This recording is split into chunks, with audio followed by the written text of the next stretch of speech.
You have to have paper towels for ink swatching, because, especially with me, because I'm clumsy.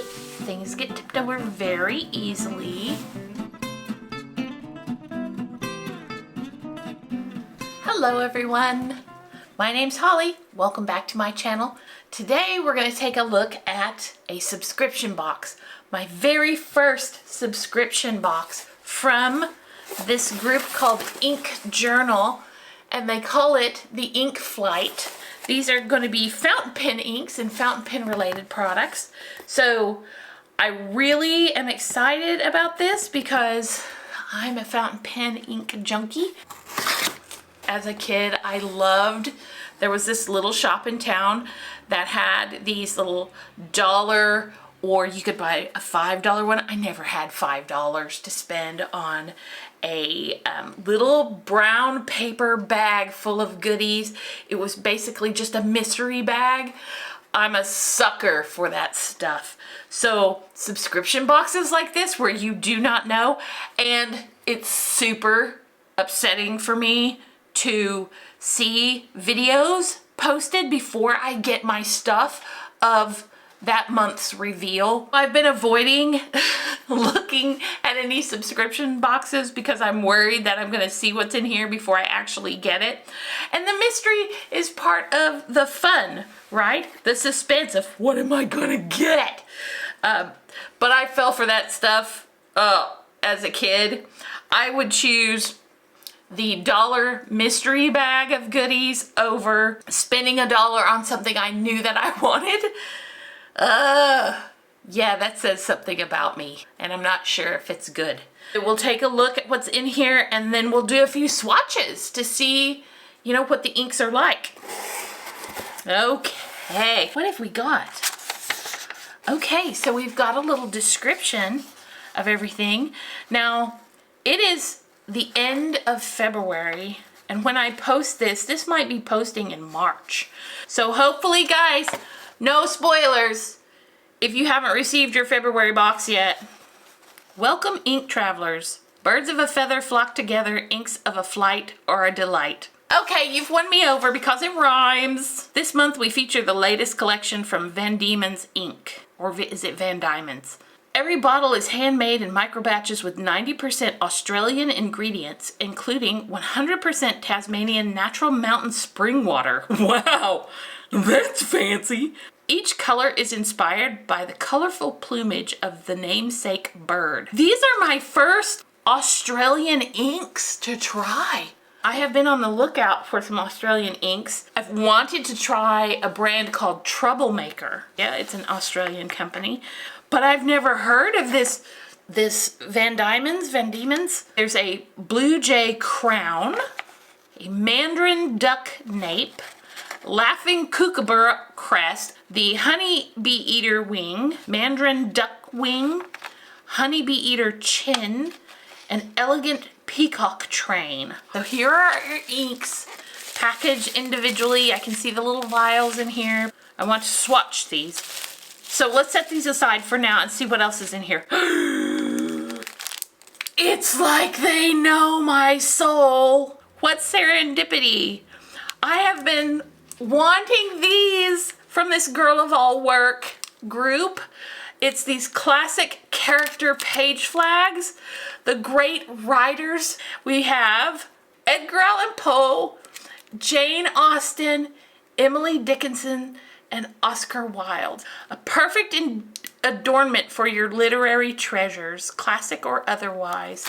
This box is hitting all the right notes already. Then we get a sticker. This must be one of their mascots. Little octopus. He has a cup of coffee. And he's on a snowboard. This might be my spirit animal. This is a swatch book. It's Wearingeul. I've done swatches of this ink. This is made in Korea. I think I've seen this swatch book online.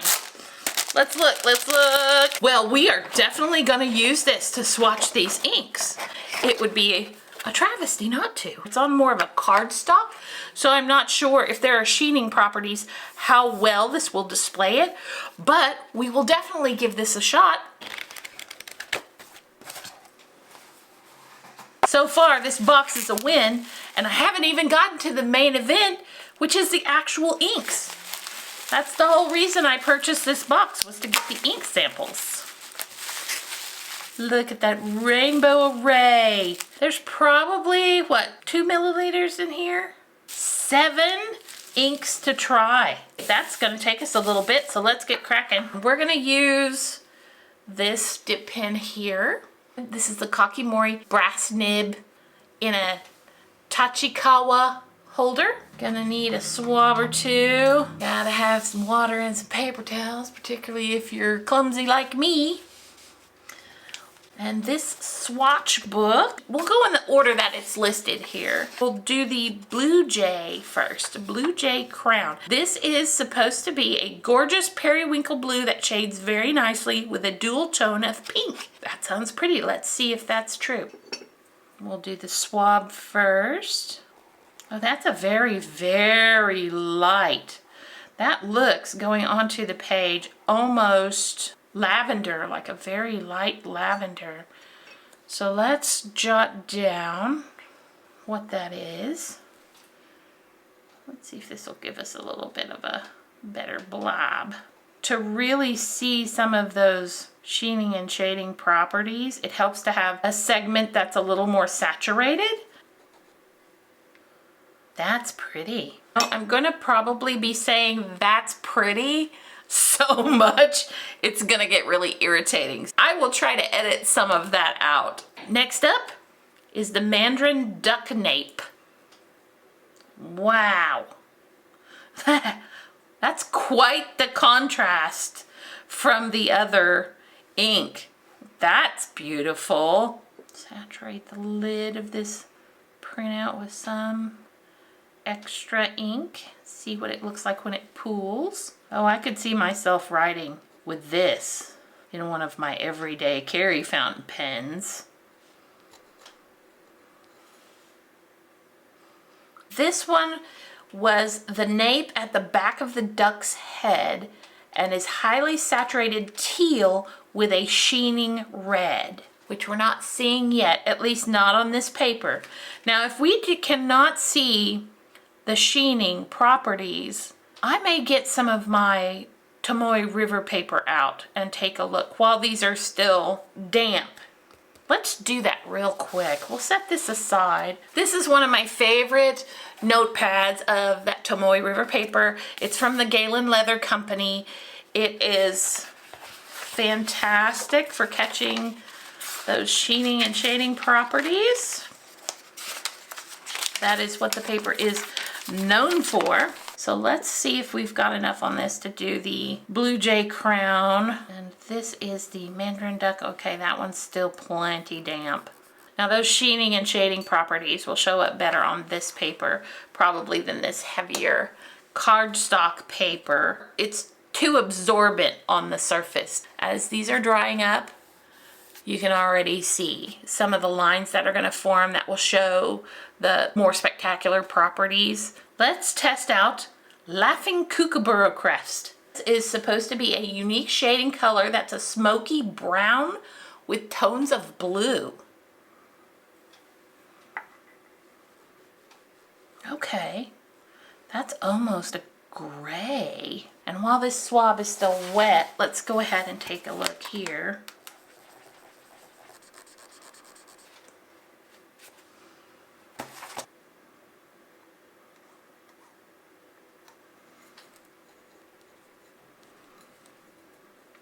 I love this nib because of the way it's constructed, which is pretty unique. Depending on the angle in which you hold the nib, if you're more straight up and down using the point, you get a very fine line. If you lay it at a little more of an angle, you can definitely saturate things a little more. There's more contact area with the paper. The brass nibs are kind of expensive from this company, but I feel like it's really worth it if you do a lot of swatching with your inks or do a lot of ink play. Next up is the European Honeybee Eater. The wing, it is a pastel shader and it pushes the limit of where green and blue meet. Oops, got a splodge. That was bound to happen eventually. You can't do this and stay ink stained free. Gosh.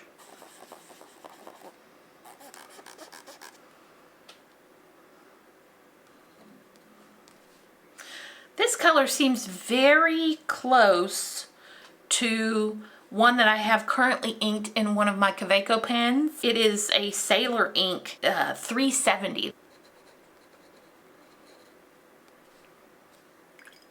Next up is the Mandarin Duck Wing. And this one is a rich purple mahogany that sheens. Purple mahogany, that sounds very interesting. Yeah, that is my jam. All of these are my jam. If it's ink, it's my jam. I don't know who I'm fooling here. Myself, probably.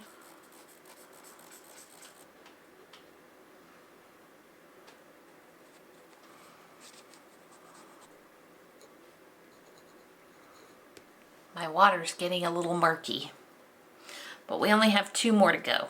This one's the brightest ink in the tube. This is the European Honeybee Eater Chin. Look at that. It almost glows in the dark. This ink was described as a bright, warm-leaning yellow with hints of orange. I would say that's probably an accurate description. I'm kind of sad. This is going to be our last ink, but maybe I've saved the best for last. This is the Elegant Peacock Train. This one's supposed to be a shimmer ink inspired by the decadent train of the peacock with photonic crystals of gold. Wow. You gotta really give this a shake and be quick about it because those particles begin to obey the law of gravity and descend to the bottom of your container. We'll see if this paper will display them. I know this one will. Particularly if I let it pool, it will start showing up. Let's see if I can get it squishy. Nope, I'll have to use my pen.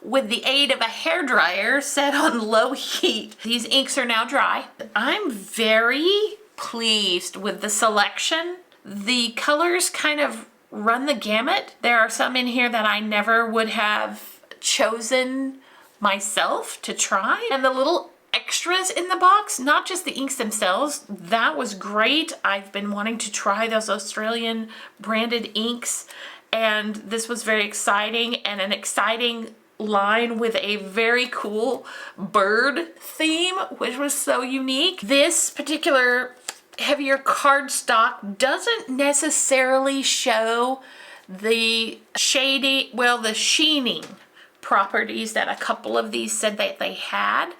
You can see, though, a little bit of the, particularly dry, you can see a little bit of the shading, a little bit of the color variation as far as light and dark within the same color. But the sheening properties of some of these, not so much. You can definitely see the sparkle in this one though. How about these? There still aren't a lot of the sheening properties showing up with a couple of these. This Blue Jay crown, hints of pink in that. You can kind of see that a little bit. It's so very, very faint. The Mandarin duck nape is supposed to have a sheening red. I see a little bit. It's so faint. This one's also supposed to be a sheen. This is the Mandarin duck wing, and maybe once it's had a couple of days on this paper, it will show more. I don't know if you can tell, along the edge of where that has pooled, there are a few hints. And on this paper, I don't know if you, it's no better, no worse, but I don't think you can really capture it. I'm really surprised how much I actually like this Honeybee Eater Chin, which was the brightest of the bunch. I just really enjoy that color. I have fountain pens that the barrels are this color. I have the Lamy Safari Mango is what that reminds me of. There are a couple in here that I would definitely use. Get a closer look at some of these.